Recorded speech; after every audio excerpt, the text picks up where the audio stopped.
بسم اللہ الرحمن الرحیم المکتوب فی المصاحف صفۃ ثانیۃ للقرآن ومعنى المکتوب المثبت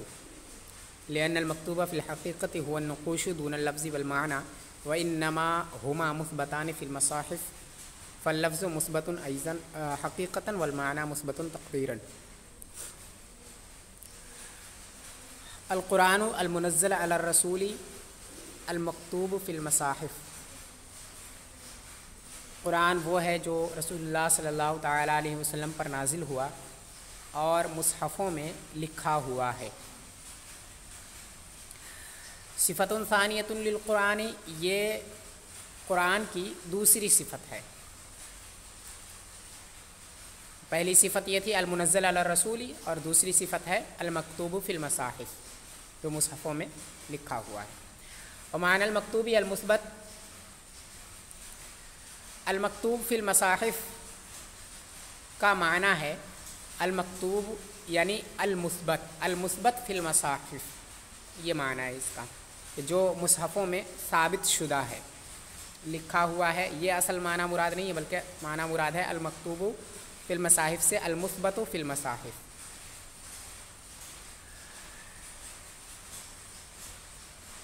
لأن المکتوب فی الحقیقت هو النقوش دون اللفظ والمعنى، کیونکہ مکتوب حقیقت میں وہ نقشے ہیں نہ کہ لفظ اور معنی ہے۔ جو لکھا گیا ہے، جو بھی لکھا جاتا ہے حقیقت میں وہ نقشے ہوتے ہیں، لفظ اور معنی نہیں ہوتے ہیں۔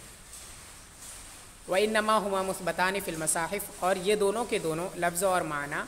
مصحفوں کے اندر ثابت ہوتے ہیں۔ فاللفظ مثبت حقیقتاً والمعنی مثبت تقدیراً، تو لفظ یہ حقیقی طور پر مثبت ہوتا ہے اور معنی تقدیری طور پر مثبت ہوتا ہے۔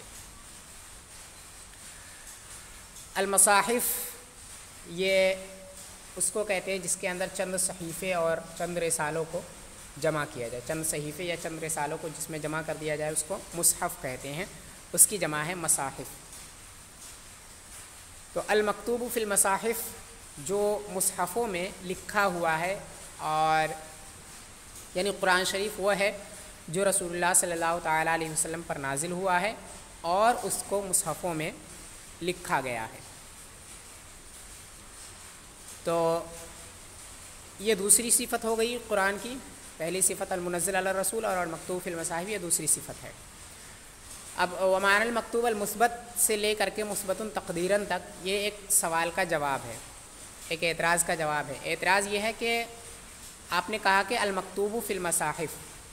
یعنی قرآن وہ ہے جو لکھا ہوا ہے مصحفوں کے اندر، لیکن صحیح قول جو اس سلسلے میں ہے وہ یہ ہے کہ لفظ اور معنی دونوں کے مجموعے کا نام قرآن ہے۔ ٹھیک ہے، لفظ اس کا بھی نام قرآن ہے اور معنی جو ہے اس کا بھی نام قرآن ہے، دونوں سے مل کر کے قرآن بنتا ہے۔ یہ دونوں کے مجموعے پر قرآن کا اطلاق ہوتا ہے۔ جب بھی قرآن بولا جائے تو اس سے دونوں کے دونوں مراد ہوتے ہیں، ایسا نہیں کہ صرف لفظ مراد ہو یا صرف معنی مراد ہو۔ اور ایک چیز ہوتی ہے نقوش، نقوش یہ نہ تو لفظ ہے اور نہ ہی معنی ہے۔ نقوش وہ جو کتابوں میں جو نقشے بنے ہیں الفاظ کے، انہیں نقوش کہا جاتا ہے۔ تو اصل میں وہ الفاظ نہیں ہے جو کتاب کے اندر موجود ہے، جو بھی کچھ ہے وہ الفاظ نہیں ہے بلکہ وہ نقشے ہیں، کیونکہ الفاظ کا جو تعلق ہوتا ہے وہ زبان سے ہوتا ہے۔ انسان زبان سے جو بات بولے اس کو لفظ کہا جاتا ہے، جو لکھے اس کو لفظ نہیں کہا جاتا ہے۔ تو کتابوں میں جو لکھا ہوا ہے وہ نقشے ہیں نہ کہ الفاظ ہے۔ اور ایسے ہی معانی بھی نہیں ہے، کیونکہ معانی کا تعلق جو ہے وہ دل سے ہوتا ہے اور سمجھنے سے ہوتا ہے۔ معانی جو ہیں وہ سمجھے جاتے ہیں، لکھے نہیں جاتے۔ تو لکھے جاتے ہیں تو لکھنے سے جو بھی بنتا ہے وہ صرف نقشے ہوتے ہیں، لفظ اور معنی نہیں ہوتا ہے۔ اور اس بات پر اتفاق ہے، اور صحیح قول اس سلسلے میں یہ ہے کہ قرآن جو ہے وہ الفاظ اور معانی کا نام ہے۔ اور آپ نے کہا کہ المکتوب فی المصاحف، مکتوب کا معنی منقوش، ٹھیک ہے، یعنی جو نقشے بنے ہوئے ہیں مصحفوں کے اندر وہ قرآن ہے۔ آپ نے کہہ دیا کہ نقشے جو ہیں وہ قرآن ہیں، حالانکہ ایسا نہیں ہے، بلکہ لفظ اور معنی قرآن ہے، اور نقشہ یہ الگ چیز ہے، نقوش جو ہیں یہ الگ چیز ہے، الفاظ و معانی سے الگ ہے۔ تو یہ کہنا درست نہیں ہے کہ المکتوب فی المصاحف، قرآن شریف کی تعریف میں اس کو داخل کرنا درست نہیں ہے۔ تو یہ اعتراض ہے نا، کہ صحیح قول یہ ہے کہ قرآن جو ہے یہ الفاظ و معانی کے مجموعے کا نام ہے، ٹھیک ہے، اور المکتوب جو ہے یہ المنقوش ہوتا ہے، یعنی کتابوں میں جو کچھ لکھا جاتا ہے وہ نقشے ہوتے ہیں صرف.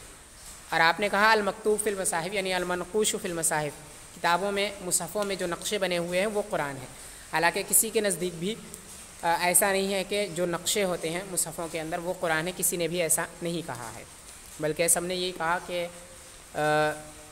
الفاظ اور معانی یہ قرآن ہے.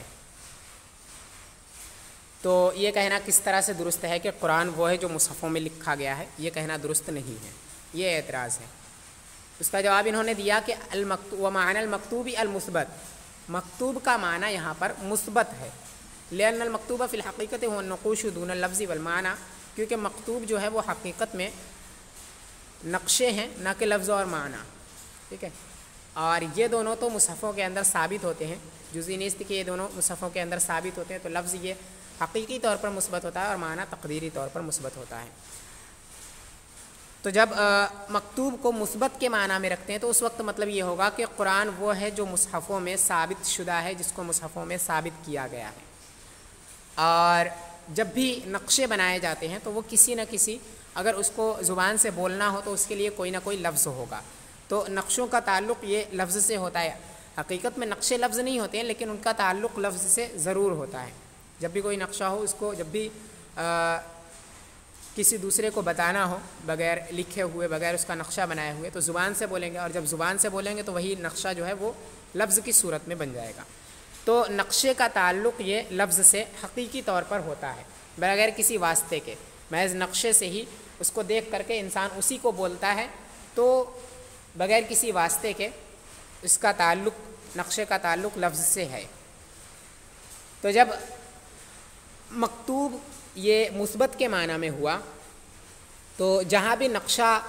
ہوگا وہاں پر لفظ بھی ثابت ہوگا، ٹھیک ہے، کیونکہ ہر نقشہ کسی نہ کسی لفظ پر دلالت کرتا ہے. تو جہاں پر بھی نقشہ ہوگا وہ وہاں پر لفظ ثابت ہوگا. لہٰذا المثبت فی المصاحف کہنے کی صورت میں مطلب یہ ہوا کہ قرآن میں جو ثابت شدہ ہے، اور ثابت شدہ کیا ہے؟ الفاظ ہیں. ابھی بتایا کہ جو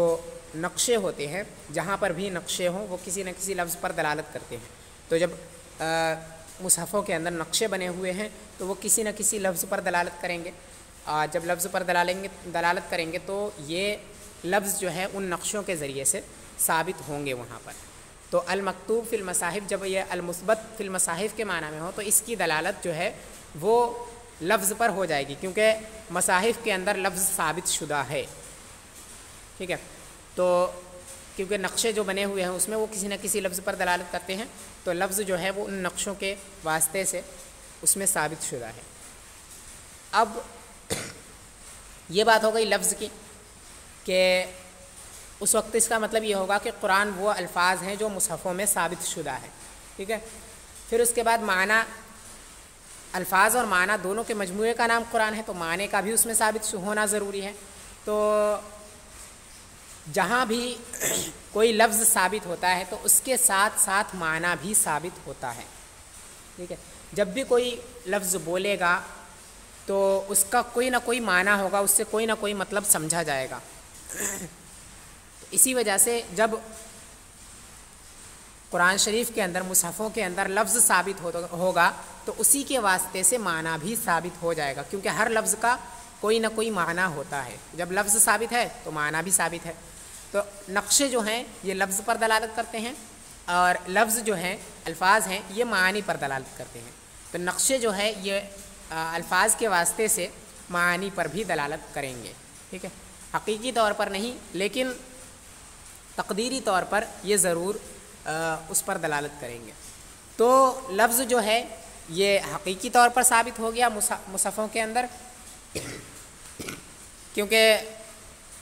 نقشے جو ہیں وہ لفظ پر حقیقی طور پر دلالت کرتے ہیں. تو جہاں نقشے ثابت ہوں گے وہاں الفاظ بھی ثابت ہوں گے حقیقی طور پر. تو الفاظ جو ہیں وہ حقیقی طور پر ثابت ہو گئے، لیکن نقشے جو ہیں وہ معانی پر بلا واسطہ دلالت نہیں کرتے ہیں، ٹھیک ہے، بلکہ لفظ کے واسطے سے دلالت کرتے ہیں،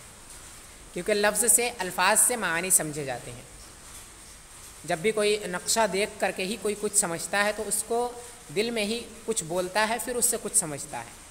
تو المعانی جو ہیں ان کا سمجھنا یہ لفظ پر موقوف ہے، اور بغیر لفظ کے یہ معانی جو ہیں وہ ثابت نہیں ہوتے ہیں۔ تو لفظ کے واسطے سے معانی ثابت ہوں گے نقوش کے ذریعے سے۔ ہاں، نقوش کے ذریعے سے معانی ثابت ضرور ہوں گے، کیونکہ نقوش کے ذریعے سے جہاں بھی نقشہ ہوگا وہاں لفظ ثابت ہوگا، اور جہاں لفظ ثابت ہوگا وہاں معنی بھی ثابت ہوگا۔ یہ باتیں مسلم ہیں سب کے نزدیک۔ تو اس کا جواب اب یہ مکمل ہو گیا کہ المثبت المکتوب جو ہے یہ المثبت کے معنی میں ہے، تو جو بھی مصحفوں کے اندر ثابت ہے وہ قرآن ہے۔ تو اب یہ اعتراض دفع ہو جائے گا، کیونکہ اب معنی یہ ہوا کہ جو مصحفوں کے اندر ثابت ہے، قرآن وہ ہے جو مصحفوں کے اندر ثابت ہے، اور یہ بات اس کا بیان ہو چکا کہ الفاظ جو ہیں وہ اس میں ثابت ہیں مصحفوں کے اندر، اور جہاں الفاظ ثابت ہوتے ہیں وہاں معنی بھی ثابت ہوتے ہیں، لہٰذا الفاظ اور معنی دونوں کے دونوں مصحفوں کے اندر ثابت ہیں۔ تو اب مطلب یہ ہو گیا کہ قرآن جو ہے ان الفاظ اور ان معانی کا نام ہے،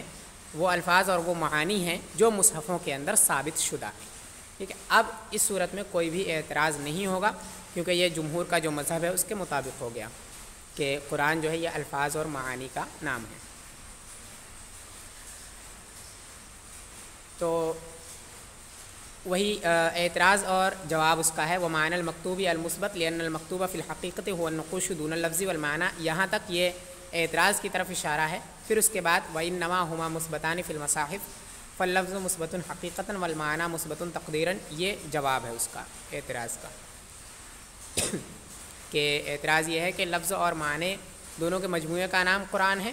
اور آپ نے کہہ دیا کہ المکتوب فی المصاحف، قرآن وہ ہے جو مصحفوں میں لکھا گیا ہے، حالانکہ مصحفوں میں جو لکھا گیا ہے وہ صرف نقشے ہیں، الفاظ و معانی میں سے کوئی بھی نہیں ہے۔ لہٰذا یہ جمہور کے مذہب کے خلاف ہے کہ آپ نے قرآن کہہ دیا، نقشوں کو قرآن کہہ دیا، حالانکہ الفاظ و معانی کے مجموعے کا نام قرآن ہے۔ تو یہ اعتراض اور جواب یہ ہے کہ مصحفوں کے اندر مکتوب جو ہے یہ مثبت کے معنی میں ہے،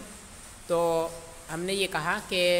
قرآن وہ ہے جو مصحفوں میں ثابت شدہ ہے، اور یہ بات سب نے تسلیم کر لی ہے کہ جہاں نقشے ثابت ہوں گے، جہاں نقشے موجود ہوں گے وہاں پر اس سے الفاظ پر وہ دلالت کرتے ہیں، لہٰذا وہاں الفاظ ثابت شدہ ہوں گے اس کے ذریعے سے، نقشے کے ذریعے سے۔ اور جب الفاظ جہاں بھی الفاظ ثابت ہوں وہاں پر بھی وہاں معنی بھی ثابت ہوتا ہے، لہٰذا اب یہ اس کا معنی ہو گیا کہ مصحفوں کے اندر جو الفاظ اور جو معانی ثابت شدہ ہیں وہ قرآن ہیں۔ واللام فی المصاحف للجنس، المصاحف کے اندر لام جنس کے لیے ہے،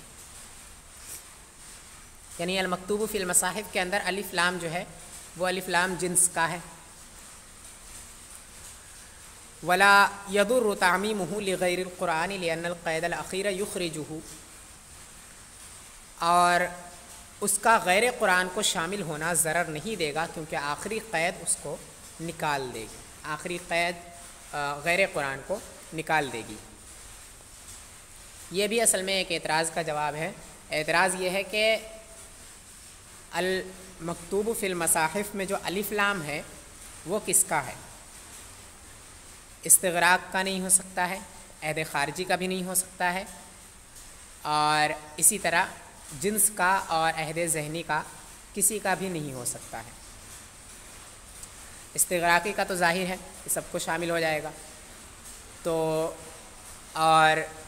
عہد خارجی کا اس وجہ سے نہیں ہے کیونکہ اس کا کوئی معہود ماقبل میں ذکر نہیں کیا گیا۔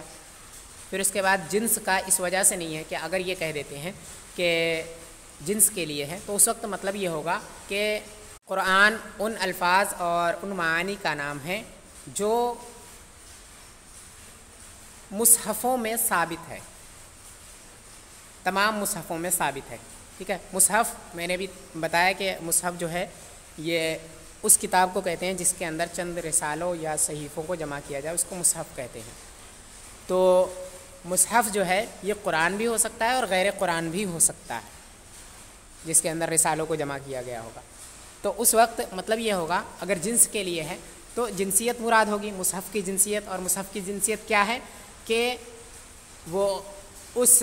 کتاب کو کہتے ہیں جس کے اندر چند رسالوں اور صحیفوں کو جمع کیا گیا ہو، چند رسالوں یا چند صحیفوں کو۔ تو اب کوئی بھی ایسی کتاب ہوگی جس کے اندر چند رسالوں یا صحیفوں کو جمع کیا گیا ہوگا تو اس پر قرآن کا ہونا لازم آئے گا. مطلب یہ ہوا کہ قرآن یہ ان الفاظ اور ان معانی کا نام ہے جو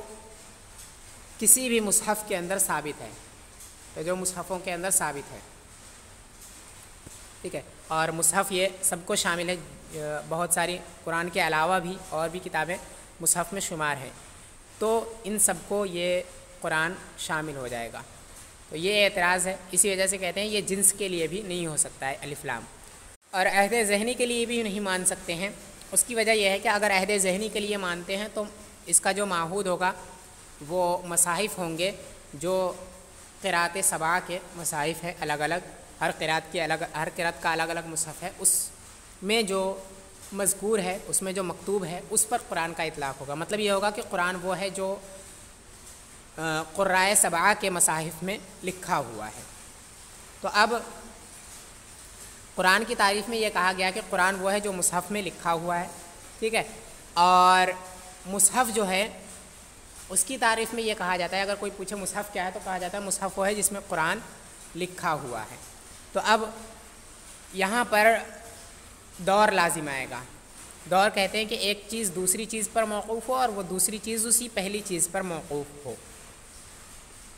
جیسے الف جو ہے با پر موقوف ہو اور با جو ہے یہ الف پر موقوف ہو جائے. تو اگر الف لام یہاں عہد ذہنی کے لیے مانتے ہیں تو ایسی صورت میں یہاں دور لازم آئے گا اور دور باطل ہے، لہٰذا الف لام عہد ذہنی کے لیے ماننا بھی باطل ہے. یہ اعتراض ہے اور اس کا جواب انہوں نے دیا ہے ولا يضر تعمیمہ لغیر القرآن سے، اور پھر وہو متعارف بین الناس سے، کہ الف لام جنس کے لیے یا تو مان سکتے ہیں یا پھر عہد ذہنی کے لیے مان سکتے ہیں، ان دونوں کے لیے الف لام مان سکتے ہیں. اور جو پہلا اعتراض ہے کہ اگر جنس کے لیے مانتے ہیں تو غیر قرآن کو بھی یہ تعریف شامل ہو جائے گی. مطلب یہ ہوگا کہ قرآن جو ہے وہ تمام مصحفوں کا نام ہے، تمام مصحفوں میں جو لکھا ہے وہ قرآن ہے. کسی بھی مصحف میں کچھ لکھا ہوا ہے تو وہ قرآن ہے، اور مصحف کہتے ہیں صحیفے اور رسالے جس میں جمع کیے جائیں وہ مصحف ہے. تو جس میں بھی صحیفے اور رسالوں کو جمع کیا گیا ہوگا اس پر قرآن کی تعریف صادق آ جائے گی. یہ اعتراض تھا. تو اس اعتراض کا جواب یہ ہے کہ اگر اس کو شامل بھی ہو جائے تو اس سے کوئی فرق نہیں ہے، کیونکہ ابھی قرآن کی تعریف جو ہے وہ مکمل نہیں ہوئی ہے. ٹھیک ہے، ابھی ایک تیسری صفت جو ہے المنقول عنہ نقلا متواترا بلا شبہۃ، اس سے وہ نکل جائے گی. جو غیر قرآن ہے اس سے نکل جائیں گے المنقول عنہ نقلا متواترا بلا شبہۃ کے ذریعے سے. تو اب یہ اعتراض جو ہے وہ دفع ہو گیا کہ اگر یہاں غیر قرآن کو بھی شامل ہو جائے تعریف، یہاں تک المکتوب فی المصاحف تک اگر یہ غیر قرآن پر بھی صادق آتا ہے تو اس سے کوئی حرج نہیں ہے، کیونکہ جب قرآن کی تعریف مکمل ہو جائے گی تو وہاں پہ وہ تعریف غیر قرآن کو بالکل ہی شامل نہیں ہوگی. جب شامل نہیں ہوگی تو پھر کوئی حرج بھی نہیں ہے. بیچ میں کسی کو شامل ہو جانا یہ کوئی حرج نہیں دیتا ہے، کیونکہ دھیرے دھیرے تعریف سے غیر معرف دھیرے دھیرے نکلتے ہیں. اکٹھے ابتدا میں ہی سارے کے سارے اس سے خارج ہو جائیں یہ کوئی ضروری نہیں ہے. جہاں خارج ہو جائیں سب کے سب وہاں تعریف مکمل ہو جاتی ہے. ٹھیک ہے، تو ابھی تعریف چونکہ مکمل نہیں ہوئی اسی وجہ سے اس میں اور داخل ہیں غیر قرآن بھی، اور جب تعریف مکمل ہو جائے گی تو وہاں غیر قرآن سب خارج ہو جائیں گے. لہٰذا ابھی خارج نہیں ہو رہے ہیں تو اس سے کوئی حرج نہیں ہے. تو یہ اگر جنس کے لیے مانتے ہیں تو اس وقت جو اعتراض ہو رہا تھا اس اعتراض کا دفعیہ ہو گیا. اب اگر عہد ذہنی کے لیے مانتے ہیں تو اس کے لیے فرماتے ہیں کہ اول العہد، یا پھر یہ الف لام جو ہے وہ عہد کے لیے ہے. والمعہود هو مصاحف القراء السبعہ، اور معہود جو ہے وہ قرأت سبعہ کے مصحف ہیں. قرأت سبعہ یعنی نافع مدنی، ابن کثیر مکی، اور عاصم کوفی، کسائی علی کوفی، حمزہ کوفی، اور ابن عامر دمشقی. ان کی جو قرأت ہے الگ الگ، جو تمام ائمہ کا اس پر اجماع ہے کہ یہ سب کے سب درست ہیں، ان کے جو مصحف ہیں وہ اس کا معہود ہوں گے الف لام کے. تو مطلب یہ ہوا کہ جو قرأت سبعہ کے مصاحف ہیں ان میں جو لکھا ہوا ہے وہ قرآن ہے. اب جو اعتراض ہو رہا تھا کہ اس وقت دور لازم آئے گا، تو تو اس اعتراض کا دفع کرنے کے لیے فرماتے ہیں کہ وہو متعارف بین الناس لا یحتاج الی ان یعرف، اور قرائے سبع کے جو مصائف ہیں وہ لوگوں کے درمیان میں مشہور ہیں، تو ان کی تعریف کی کوئی ضرورت نہیں ہے. یعنی قرآن کی تعریف کو لوگ طلب کر سکتے ہیں، لیکن جو مصاحف ہیں ان کی تعریف کوئی طلب ہی نہیں کرتا ہے. جب کوئی تعریف طلب نہیں کرتا ہے تو یہ کہنے کی کوئی ضرورت ہی نہیں ہے کہ مصحف وہ ہے جس میں قرآن کو ثابت کیا گیا ہے، جس میں قرآن لکھا ہوا ہے. ٹھیک ہے، یہ کہنے کی کوئی ضرورت ہی نہیں ہے. جب یہ کہا ہی نہیں جائے گا، اور جب یہ نہیں کہا جائے گا تو پھر دور بھی لازم نہیں آیا. صرف اتنے سے کہ قرآن وہ ہے جو مصحف میں لکھا ہوا ہے، اتنے سے دور لازم نہیں آئے گا. جب یہ کہا جائے گا کہ قرآن وہ ہے جو مصحف میں لکھا ہوا ہے اور مصحف وہ ہے جو جس میں قرآن لکھا ہوا ہے، تو وہاں دور لازم آئے گا. اور دوسری جو بات ہے کہ مصحف وہ ہے جو اس میں قرآن لکھا گیا ہے، یہ بات کہیں نہیں جائے گی، کیونکہ مصحف سبھی جانتے ہیں کہ مصحف کیا ہے. تو اب یہ اعتراض بھی دفع ہو گیا کہ دور لازم آئے گا، اور ایسی صورت میں دور لازم نہیں آئے گا. دور لازم تب آئے گا جب مصحف کی بھی تعریف کی جائے گی ان الفاظ میں. اور تعریف کرنے کی کوئی ضرورت نہیں ہے، کیونکہ سب کے سب جانتے ہیں، کوئی طلب ہی نہیں کرے گا. جب طلب نہیں کرے گا تو ضرورت بھی نہیں ہے. لا یحتاج الی ان یعرف فیقال هو ما کتب فیہ القرآن حتی یلزم الدور. ضرورت نہیں ہے کہ تعریف کی جائے اور تعریف کرتے ہوئے یہ کہا جائے کہ قرآن وہ ہے، مصحف وہ ہے جس میں قرآن لکھا گیا ہے، یہاں تک کہ دور لازم ہے. یعنی تعریف کر کے یہ کہنے کی کوئی ضرورت نہیں ہے کہ مصحف وہ ہے جس میں قرآن لکھا ہوا ہے. اور جب یہ ضرورت ہی نہیں ہے تو دور بھی لازم نہیں آئے گا. دور تو تب لازم آئے گا جب یہ تعریف کی جائے گی، کہا جائے گا کہ مصحف وہ ہے جس میں قرآن لکھا ہوا ہے، تب دور لازم آئے گا. اور یہ کہا نہیں جا رہا ہے، لہٰذا دور لازم نہیں آئے گا. وَيَحْتَرِزُ بِهَذَا الْقَيْدِ عَمَّا نُسِخَتْ تِلَاوَتُهُ دُونَ حُكْمِهِ كَقَوْلِهِ تَعَالَى الشَّيْخُ وَالشَّيْخَةُ إِذَا زَنَيَا فَارْجُمُوهُمَا نَكَالًا مِّنَ اللَّهِ وَاللَّهُ عَزِيزٌ حَكِيمٌ وعن قراءة أبي ونحوه مما لم يكتب في المصاحف السبعة. اور اس قید سے احتراز کیا گیا ہے ان آیتوں سے جن کی تلاوت منسوخ ہو چکی ہے لیکن ان کا حکم منسوخ نہیں ہوا ہے، جیسے اللہ تبارک و تعالیٰ کا فرمان الشیخ والشیخۃ اذا زنیا فرجموها، اور ابی اور ان جیسی دوسری ابی کی قرات اور ان جیسی دوسری قراتوں سے احتراز کیا گیا ہے جو مصاحف سبعہ کے اندر لکھی ہوئی نہیں لکھی ہوئی ہیں. تو یہاں سے یہ بتانا چاہتے ہیں کہ اس قید سے احتراز، اس قید کے ذریعے سے کن چیزوں کو نکالا گیا ہے قرآن ہونے سے. تو ان میں سے پہلی چیز وہ آیتیں ہیں جن آیتوں کی تلاوت اب منسوخ ہو چکی ہے، ٹھیک ہے، لیکن ان کا حکم ابھی منسوخ نہیں ہوا ہے. اور وہ اس وجہ سے کہ جب یہ کہا گیا کہ المنزل علی الرسول، تو چونکہ نازل وہ آیتیں بھی ہوئی تھی رسول اللہ صلی اللہ تعالیٰ علیہ وسلم پر، ٹھیک ہے، تو وہ اس کے تحت داخل ہو گئی. لیکن جب المکتوب فی المصاحف کہا گیا تو مصحفوں کے اندر مصاحف سے مراد قرائے سبعہ کے مصاحف ہیں. قرائے سبعہ کے مصاحف جو ہیں ان میں یہ آیتیں لکھی ہوئی نہیں ہیں جن کی تلاوت نہیں کی جاتی ہے، ٹھیک ہے، تلاوت انہی آیتوں کی جاتی جو لکھی ہوئی ہیں. تو المکتوب فی المصاحف کا مطلب یہ ہوا کہ جتنی آیتوں کی تلاوت کی جاتی ہے اتنی ہی آیتیں مصحف ہونے میں داخل ہیں. تو اب چونکہ یہ آیتیں جو ہیں ان کی تلاوت منسوخ ہو چکی ہے، لہٰذا یہ ان مصاحف کے اندر یہ آیتیں لکھی ہوئی نہیں ہیں، اور جب لکھی ہوئی نہیں ہیں تو ان پر یہ تعریف صادق نہیں آئے گی. لہٰذا اس قید کے ذریعے سے احتراز کیا گیا ہے ان آیتوں سے جو آیتیں ان کا حکم تو ابھی منسوخ نہیں ہوا ہے لیکن ان کی تلاوت جو ہے منسوخ ہو چکی ہے، ان آیتوں کی تلاوت منسوخ ہو چکی ہے. جیسے الشیخۃ والشیخۃ اذا زنیا فرجموها نکالا من اللہ واللہ عزیز حکیم ہے، کیونکہ ابھی بھی اگر کوئی بوڑھا یا بوڑھی زنا کرتے ہیں تو انہیں رجم کیا جائے گا. تو حکم اس کا ابھی بھی باقی ہے، لیکن اس آیت کی تلاوت نہیں کی جاتی ہے کیونکہ یہ مصاحف کے اندر لکھا ہوا نہیں ہے. جب مصاحف میں لکھا ہوا نہیں ہے تو اس پر یہ تعریف صادق نہیں آئے گی. لہٰذا ایسی آیتیں، اس کے علاوہ اور بھی آیتیں ہوں گی تو وہ اس سے خارج ہو جائیں گی اس قید کے ذریعے سے، المکتوب فی المصاحف. اور اس قید کے ذریعے سے ان قراتوں سے بھی احتراز کیا گیا ہے جو قراتیں مصاحف سبعہ میں لکھی ہوئی نہیں ہیں، جیسے حضرت ابی کی قرات اور ان کے علاوہ دوسرے حضرات کی قرات جو ہے وہ چونکہ مصاحف میں نہیں لکھی ہوئی ہیں، لہٰذا ان پر یہ تعریف صادق نہیں آئے گی قرآن کی، اور یہ جو ہیں وہ اس قید کے ذریعے سے قرآن کی تعریف سے خارج ہو جائیں گے، کیونکہ یہ مصاحف میں لکھے ہوئے نہیں ہیں۔ المنقول عنہ نقلا متواترا بلا شبہۃ، وہ جو رسول اللہ صلی اللہ تعالیٰ علیہ وسلم سے منقول ہے، نقل کیا گیا ہے نقل متواتر کے طریقے پر، تواتر کے طور پر جو رسول اللہ صلی اللہ تعالیٰ علیہ وسلم سے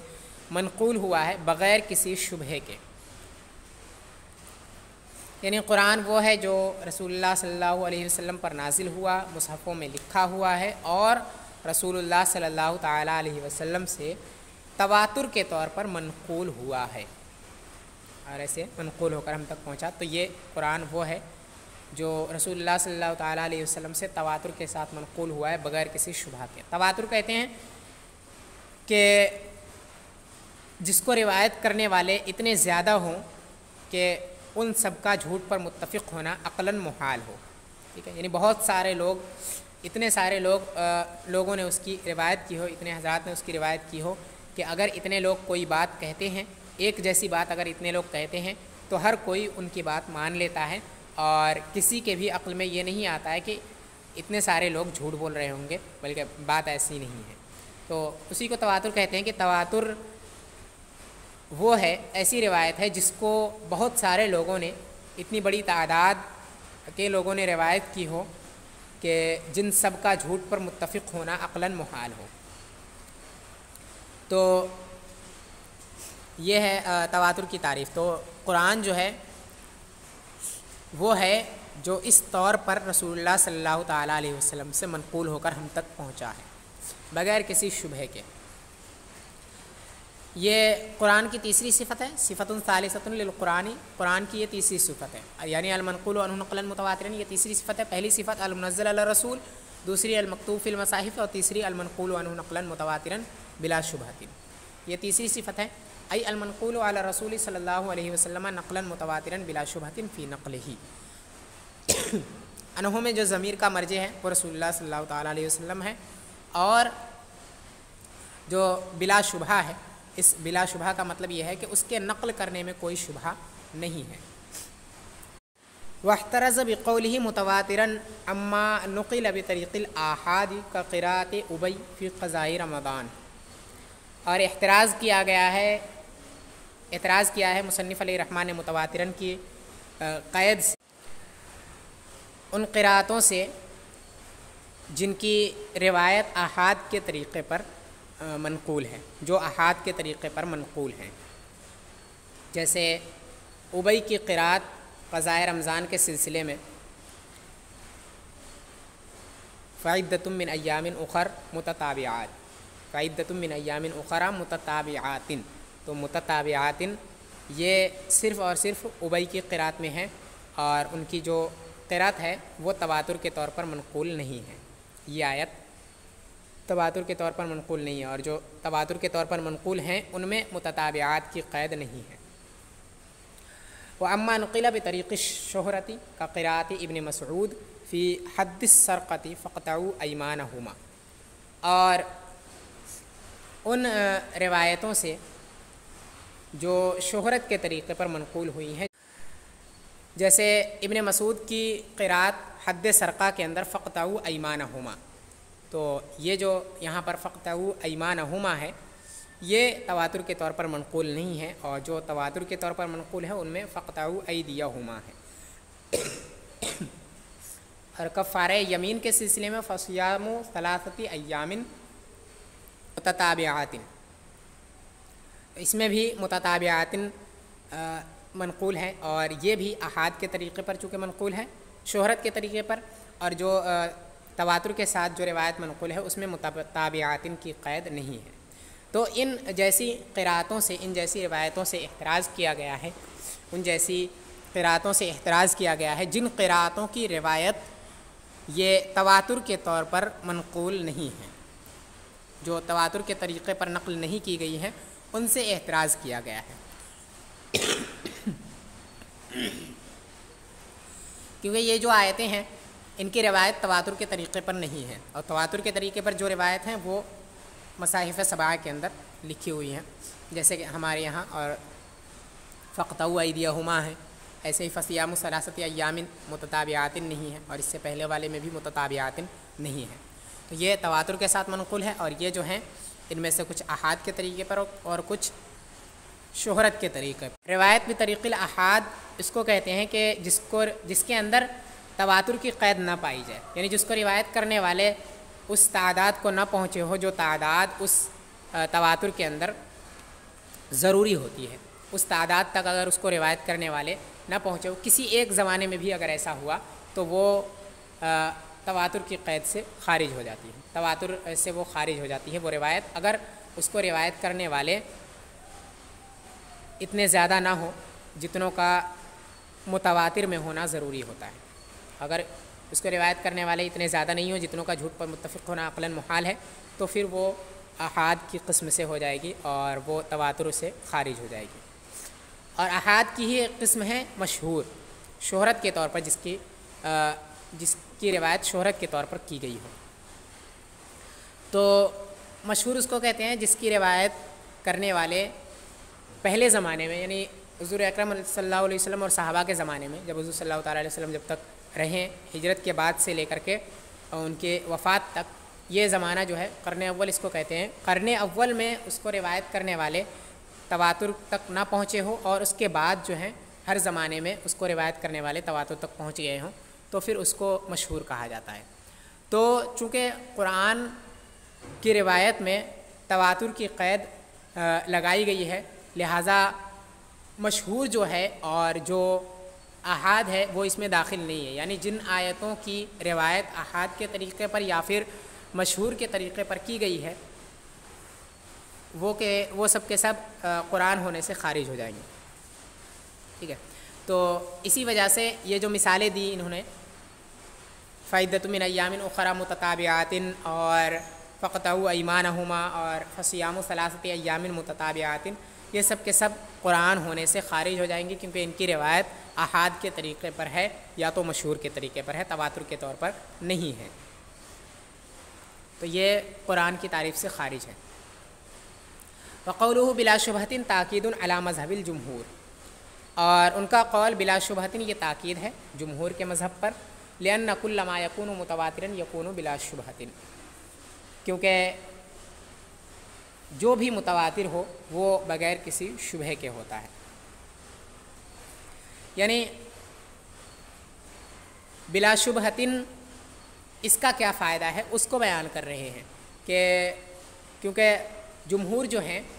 ان کے نزدیک متواتراً جو ہے تواتر کے ساتھ جس کی بھی روایت کی گئی ہو اس میں کچھ بھی شبہ نہیں ہوتا ہے، وہ بغیر کسی شبہ کے ہی ہوتا ہے۔ تو پھر متواتراً کے بعد بلا شبہۃ کہنے سے فائدہ کیا ہوگا اس کو بیان کر رہے ہیں کہ بلا شبہۃ جو ہے یہ تاکید کے لیے ہے، ٹھیک ہے۔ جمہور کا جو مذہب ہے کہ تواتر کے طور پر جس کی روایت کی گئی ہو اس میں کوئی شبہ نہیں ہوتا ہے، لہٰذا جب متواتراً کہہ دیا تو بلا شبہۃ کی ضرورت نہیں تھی، لیکن یہاں پہ بلا شبہۃ کہا ہے بس تاکید کے لیے کہ اس کے اندر بالکل بھی شبہ نہیں ہوتا، کچھ بھی شبہ نہیں ہوتا ہے، کوئی گنجائش ہی نہیں ہے شبہ کی۔ تو یہ تاکید کے طور پر انہوں نے بلا شبہۃ کی قید آخر میں بڑھا دی ہے، تو یہ جمہور کے مطابق ہے۔ اور خصاف کے مطابق فرماتے ہیں کہ وَعِنْدَ الْخَصَّافِ هُوَ احتراز عن المشہور لأن المشہور عنده قسم من المتواتر لیکن مع شبہۃ، اور خصاف کے نزدیک احتراز ہے مشہور سے، کیونکہ مشہور خصاف کے نزدیک متواتر کی ایک قسم ہے لیکن شبہ کے ساتھ۔ یعنی خصاف کہتے ہیں کہ حدیث مشہور یا روایت مشہور وہ ہے جو متواتر تو ہو لیکن اس میں کچھ شبہ ہو،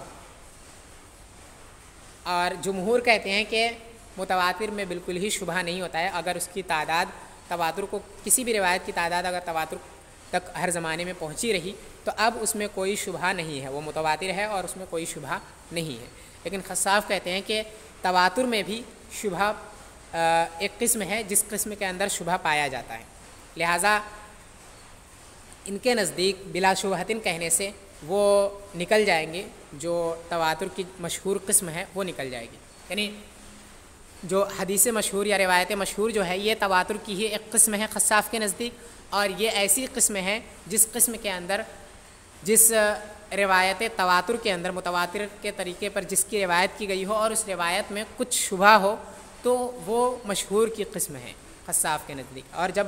یہ مشہور ہے اور مشہور میں شبہ ہوتا ہے، لہٰذا ان کے کہنے سے متواتراً سے مشہور بھی نکل جائے گا، یعنی جو قید انہوں نے لگائی اس سے مشہور نکل جائے گا خصاف کے نزدیک، کیونکہ مشہور بھی تواتر میں داخل ہے، اور لیکن مشہور کے اندر چونکہ شبہ ہوتا ہے اور بلا شبہ کی قید لگا دی انہوں نے، تو بلا شبہ کی قید سے مشہور بھی نکل جائے گا. تو یہ خصاف کے نزدیک ہے، اور جمہور کے نزدیک یہ قید تاکیدی ہے اور اس کے ذریعے سے کسی کو نکالا نہیں جا رہا ہے. وَهَذَا كُلُّهُ عَلَى تَقْدِيرِ أَن يَكُونَ اللَّامُ فِي الْمَصَاحِفِ لِلْجِنْسِ،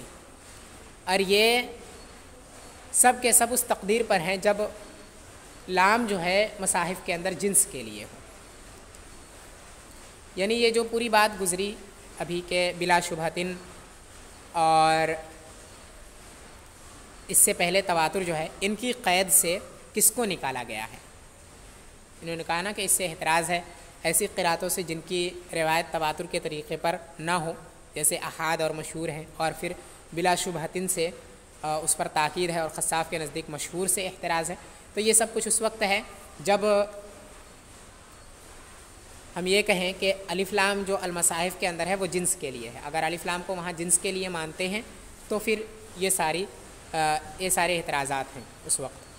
ان قیدوں کے ذریعے سے ان چیزوں کو نکالنا ہے. اور اگر جنس کے لیے نہیں مانتے ہیں تو پھر ایک ہی صورت بچتی ہے عہد ذہنی ماننے کی،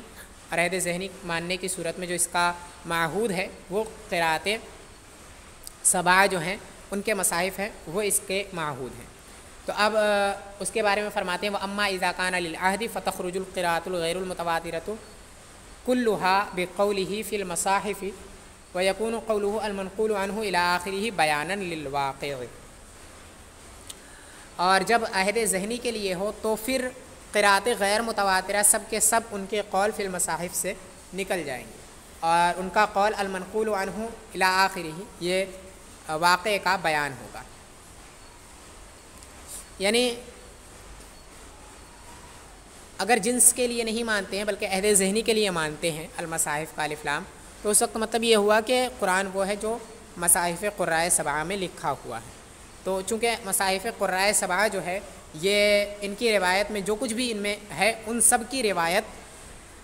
تواتر کے طور پر ہی ہے، تو اب الگ سے تواتراً کہنے کی کیا ضرورت ہے؟ المنقول عنہ نقلاً متواتراً کہنے کی کوئی ضرورت ہی نہیں، کیونکہ المصاحف سے ہی وہ نکل گئے سب کے سب، جن کی روایت احاد کے طریقے پر یا شہرت کے طریقے پر ہو وہ سب کے سب اس سے خارج ہو گئے المصاحف سے ہی. تو اب اس قید کی الگ سے اس کی ذکر کرنے کی ضرورت نہیں ہے. اور پھر اس کو ذکر کرنے سے اس کا فائدہ کیا ہوگا اس کو انہوں نے بیان کیا کہ اس کا فائدہ یہ ہوگا کہ یہ جو المنقول عنہ نقلاً متواتراً بلا شبہتن کہا، نقلاً متواتراً، یہ اس کا بیان ہو جائے گا. ٹھیک ہے، واقعے کا مطلب یہ ہے کہ انہوں نے کہہ دیا المکتوب فی المصاحف، لیکن اسی کو اور ظاہر کرنے کے لیے انہوں نے المنقول عنہ نقلاً متواتراً کہا کہ مصاحف میں جو لکھا ہوا ہے وہ تواتر کے طور پر ہی منقول ہوا ہے. ٹھیک ہے، تو قرآن وہ ہے جو مکتوب میں مصحفوں میں لکھا ہوا ہے اور ان کی روایت تواتر کے طور پر کی گئی ہے. تو اس وقت یہ مطلب ہو جائے گا، یہ اس کا بس اس کی وضاحت ہو جائے گی کہ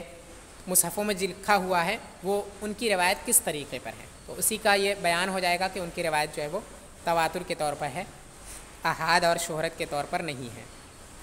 کیونکہ یہ سب کے سب پہلے ہی نکل چکے ہیں، بس اسی کو ظاہر کر دیا جائے گا. اور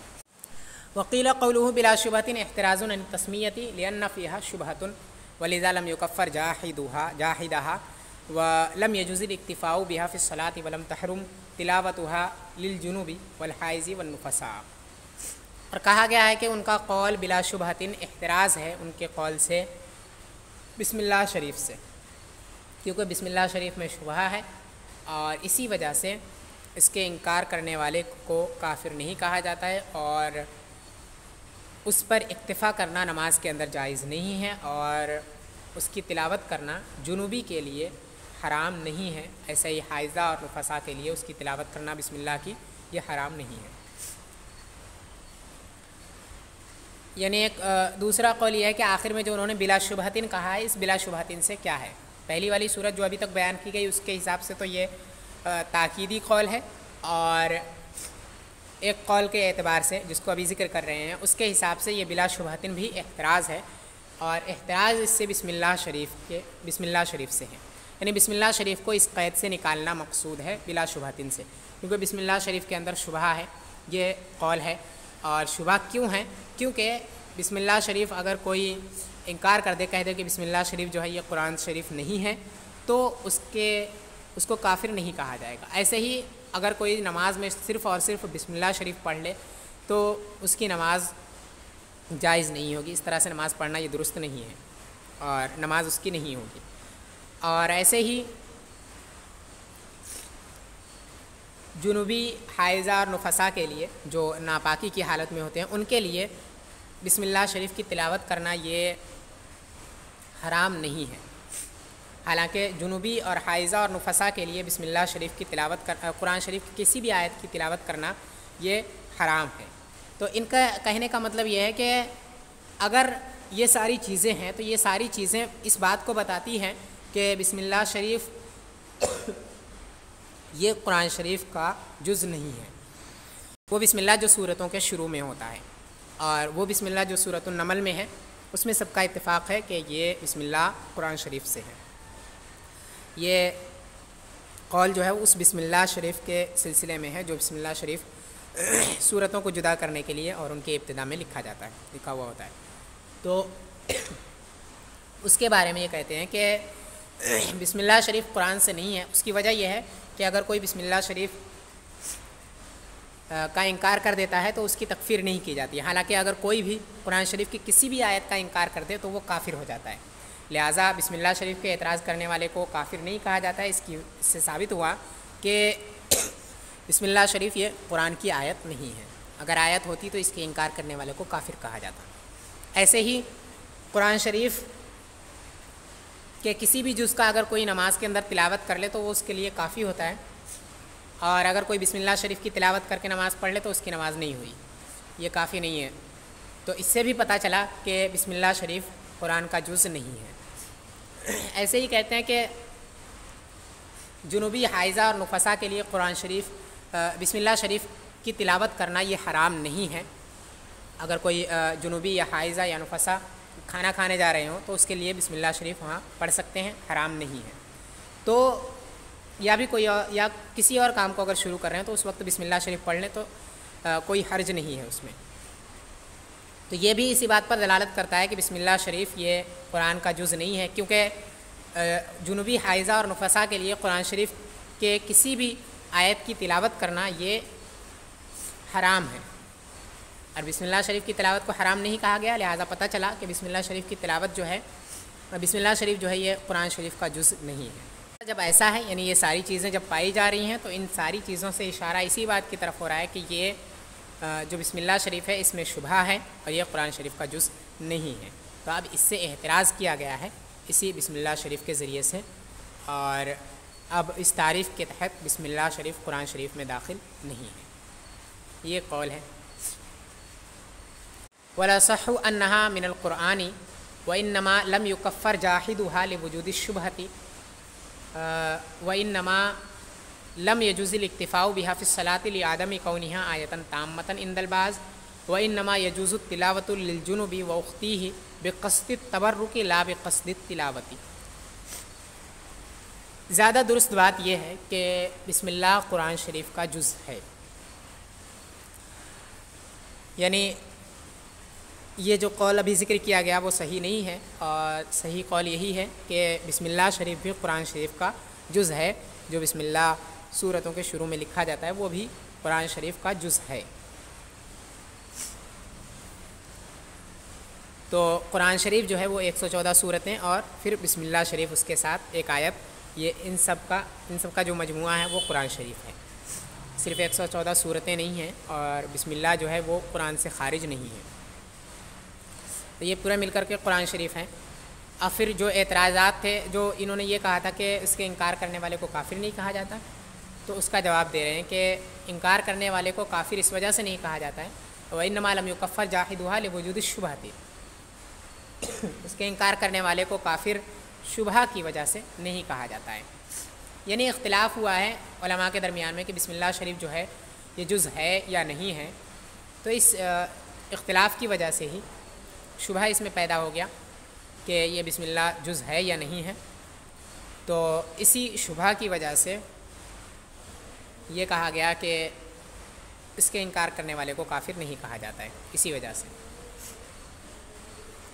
وَإِنَّمَا لَمْ يُجِزِ الِاكْتِفَاءُ بِهَا فِي الصَّلَاةِ لِعَدَمِ كَوْنِهَا آیَةً تَامَّةً عِندَ الْبَعْضِ،